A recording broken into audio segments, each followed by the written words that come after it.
రాముడి గురించి విన్న వాల్మీకి మనసు చాలా ఆనందంగా ఉంది. ఆ రోజు మధ్యాహ్న సమయంలో సంధ్యావందనం చేయుటకు తమసా నది తీరానికి భరద్వాజుడు అన్న శిష్యుడితో వెళ్ళారు. అదే సమయంలో ఒక చెట్టు మీద సంభోగం చేసుకుంటున్న 2 క్రౌంచ పక్షుల్ని చూశారు.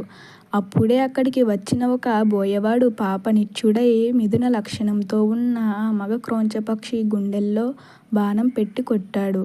కింద పడిన ఆ మగ పక్షి చుట్టూ ఆడపక్షి ఏడుస్తూ తిరుగుతుంది.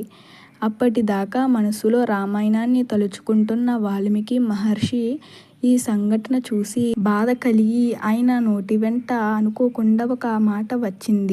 మా నిషాద ప్రతిష్టాం త్వ మఘమః శాశ్వతిః సమః యత్ క్రౌంచ మిథునాదేకం అవధిః కామమోహితం.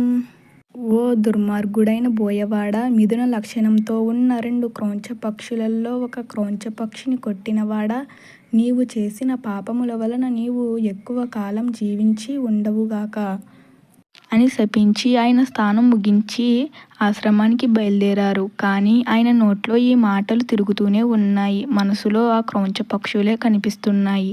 అలా ఆయన శిష్యులు కూడా ఈ మాటను ధారణ చేశారు.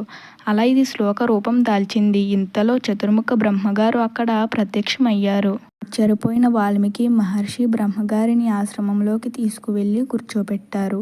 అప్పుడు బ్రహ్మగారు అన్నారు, ఓ బ్రాహ్మణుడా, నీ నోటి వెంట వచ్చిన ఆ శ్లోకమే రామాయణ కథ అన్నారు. ఈ శ్లోకం అర్థం మారింది. అదేమిటంటే నిషాద అంటే బోయవాడు అని ఒక అర్థం. అలాగే సమస్త లోకముల తన యందు ఉన్న నారాయణుడు అని ఒక అర్థం. మా అంటే లక్ష్మీదేవి.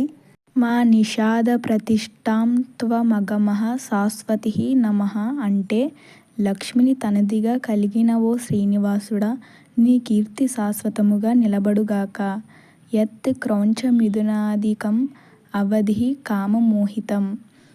కామము చేత పీడింపబడి బ్రహ్మగారు ఇచ్చిన వరముల చేత అహంకారము పొంది కామమే జీవితంగా జీవిస్తున్న రాక్షసుల జంట అయిన రావణ మండోదరులలో రావణుడు అనే క్రౌంచ పక్షిని నీ బాణముతో కొట్టి చంపిన ఓ రామ, నీకు మంగళం జరుగుగాక అని ఆ శ్లోకం అర్థం మారింది.